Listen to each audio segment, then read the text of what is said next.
来关心国际消息，罗西亚出兵拍乌克兰了后，芬兰就申请加入北约，防止罗西亚入侵，嘛开始和瑞典做伙，甲相同的传统铁路改造用电的。但明年完工了后，北约要送军事物资去芬兰，也是讲要报军，拢会较简单。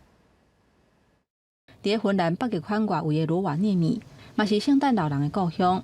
当地甲瑞典边境哈帕兰达唯一的铁路线，当地赶工课进行电气化的改建。2024年完工了后，北约联国若要派增援部队甲装备，为大西洋兑换去芬兰甲罗西亚边境的凯米耶尔，就较简单啊。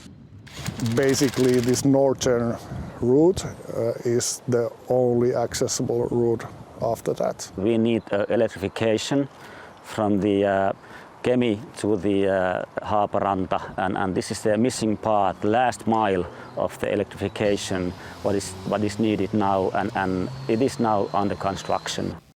芬兰甲罗西亚的交界有1300多公里长，而且96%的对外贸易拢是靠波罗的海的海运。罗西亚甲北约若伫波罗的海爆发冲突，罗西亚伫圣彼得堡甲加里宁格勒部署的北方舰队，包括几10只舰艇、军舰甲军机，会对北约的运补线造成真大威胁。芬兰甲瑞典之间的北方铁路电气化会出现新的希望，而且还佫伫咧申请加盟北约的瑞典，按算2028年进程，会提供波罗的海新一代舰艇，加强保护海底基础设施。避免去年北溪天然气管线防破坏情形搁再发生，这拢会互欧洲安全形态有改变。I can tell you as a military professional, the ability to move equipment and soldiers and ammunition and supplies in a rapid, organized way and efficient way is really important. It gives you lots of options into how you employ your forces. So. 芬兰今年3月份加盟北约了后，已经投入1亿5千万的欧元。